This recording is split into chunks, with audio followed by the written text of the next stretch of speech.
This is a second and third stimulus check update. Have a lot of important news to cover as well as some good news. Yesterday, Democrats submitted articles to start the reconciliation process so they could pass the next stimulus package without any Republican support.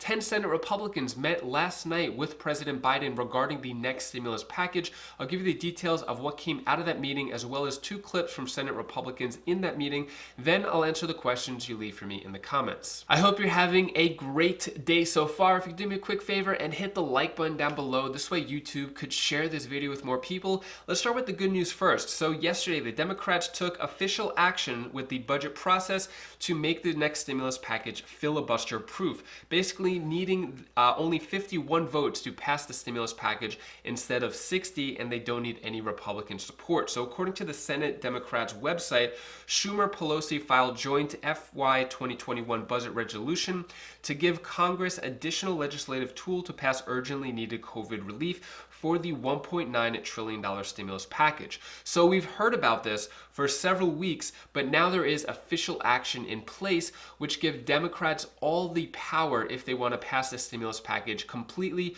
without any Republican support. So this is just laying down the groundwork. It's going to give $1,400 per person and per child direct payments. It doesn't have any mention here about adult dependents. Maybe it'll be more details somewhere else, but this is also all the other information that's in the stimulus package. I'll have a link down in the description below giving a complete outline of the package if you want to know more about it besides the stimulus checks. Now, in addition to this, there is another type of stimulus checks coming out. Republicans plan to have a $1,000 stimulus check package that is around $618 billion. Now, the timing of this is really interesting because it came out on Sunday, just the day before that the Democrats were going to vote for the $1.9 trillion stimulus package in the House, according to Nancy Pelosi. Now, this stimulus package, what it's going to have, to give you a brief outline of it, it's going to have $1,000 stimulus checks, which start to phase out at $40,000. So $40,000 for an individual and $80,000 for a couple. And then it's going to phase out completely at $50,000 salary. So it's going to be a lot less, and it's going to extend the unemployment boost by $300 per week until June 30th. $20 billion for a national vaccine program, $20 billion for K-12 schools, and there is no money for state and local government, which is one of the things that Democrats have wanted for a very long time. Let me know what you think about this stimulus check of being $1,000. Also, it's $500 for child dependents as well as adult dependents. Let me know what you think about that down in the comments below compared to the $1,400 stimulus check. Obviously, you want more money, but let me know your thoughts on this. Is this a good idea? Is this going to gain any traction at all? By making the $40,000 income threshold lower compared to $75,000, this is going to exclude 29 million people from getting those stimulus checks. So that's a lot of people who aren't going to get it. Now, with the Democrats having their $1.9 trillion stimulus package, Republicans having their $600 billion stimulus package now set up for bipartisan support in negotiations, this is deja vu for the past 8 months, where the Democrats had a higher package, Republicans coming in with a lowball number, and then 8 months of inaction. Now, the difference this time around is that the Democrats have all the power with the reconciliation process, and they could just pass it through whenever they want. But President Biden is trying to go the bipartisan route, and he met with 10 Senate Republicans yesterday talking about the upcoming stimulus package. Now, I'm really curious how the actual meeting went. It was a 2-hour meeting, and afterwards, Senate Republicans, or at least one of them, said that it was a productive meeting. Let me know. Do you think it was a productive meeting? We keep hearing all these political terms saying it was productive. Stimulus checks are coming out immediately next week, but we keep getting lied to. But let me know down in the comments below. Was it productive? Here's a clip from Susan Collins, Republican senator from Maine, right after the meeting with President. Good evening, everybody. We have just had a very productive, cordial 2-hour meeting with the president and the vice president and some of their key aides to discuss the next steps on the COVID relief package. We outlined for the president the provisions that we have proposed as part of an approximately $600 billion package.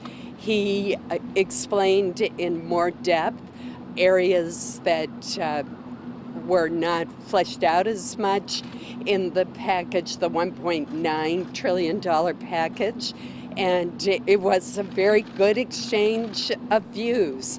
I wouldn't say that we came together on a package tonight. No one expected that in a 2-hour meeting. But what we did agree to do is to follow up and talk further at the staff level and amongst ourselves and with the president and vice president on how we can continue to work together on this very important issue. All of us are concerned about struggling families, teetering small businesses, an overwhelmed healthcare system, getting vaccines out and into people's arms, and strengthening our economy and addressing the public health crisis that we face. So I think it was an excellent meeting, and we're very appreciative that as his first official meeting in the Oval Office, the president chose to spend so much time with us. My daughter Kalea decided to join us. She just woke up a little while ago. So Susan Collins, right after that statement, just left. There were no questions asked or answered. They just left. So we don't really know what actually happened in the meeting. I'm going to play you a clip by Bill Cassidy, another Senate Republican, talking about what happened in the meeting in a moment. But right after the meeting, Democrat Majority Leader Chuck Schumer said this is a once-in-a-century health and economic crisis. Only big, bold action is called for. We cannot accept a package that is too small to pull our country out of this emergency. We cannot repeat the mistakes of 2009. The Senate will deliver more help to Americans fast. So it seems that the Senate Republicans and President Biden were being very diplomatic at that meeting, everyone playing really nice, but it seems that Chuck Schumer, Bernie Sanders, and Nancy Pelosi just want to pass this as soon as possible, while President Biden is trying to be as polite as possible. This next clip is with Bill Cassidy, asked a few questions of what happened at that meeting. Senator Bill Cassidy of Louisiana. Sir, thanks for coming. We appreciate it. Should the American people be less or more optimistic about a deal after your get-together with the president? I think they should be more optimistic. There was common ground that we've got to take care of the American people. The president said, listen, we may disagree on some things, but we're not going to disagree on the need to take care of those in need. Now, Republicans offered for something more focused, but another bit of common ground is that we're talking from data. What does the data show that we need? And the president's going to have his staff get back to us, and we'll kind of compare our data points. That's good news. The meeting went much longer than we had anticipated anyway. Were you surprised, and what was the reason for that?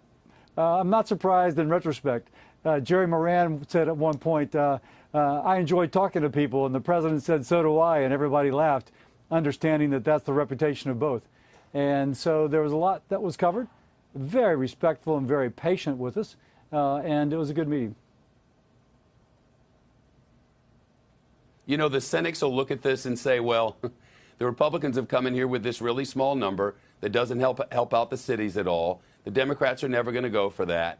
So the Democrats will go ahead and push through something closer to their version, and then the Republicans will go, see, they never wanted bipartisanship after all. How wrong are the cynics? So, Shepard, they need to be proven wrong. They may be right. There's nothing guaranteed in this process. It is how our founding fathers set it up. And I go back to the need to have data.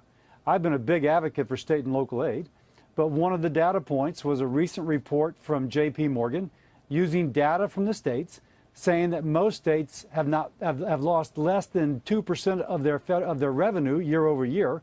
A state like New York is down 1.5%. My state's been hit hard, 4.6% decline in revenue. That's the sort of data we need to make a wise decision, not just throw money out there and hope that it works. The president's spokesperson, Jen Psaki, said today from the briefing room, the president's not concerned about going too big here. He's concerned that he might go too small. The White House clearly believes that they need a large injection of money, that the cities and the states need help getting their feet back under them after they put so much money out.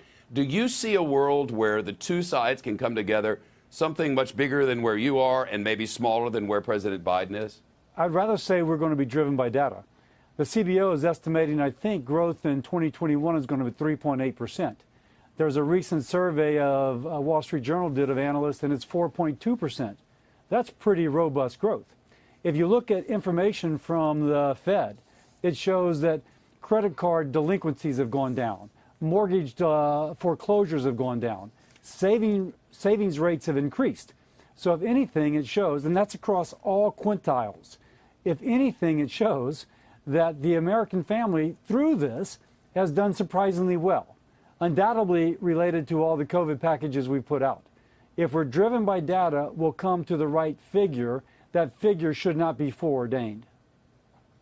So let me know down in the comments below, do you think anything is going to happen with bipartisan support? Is this going to be dragged out for months, or will the Democrats in Congress take control and pass the stimulus package? Let me know your thoughts on this down in the comments below.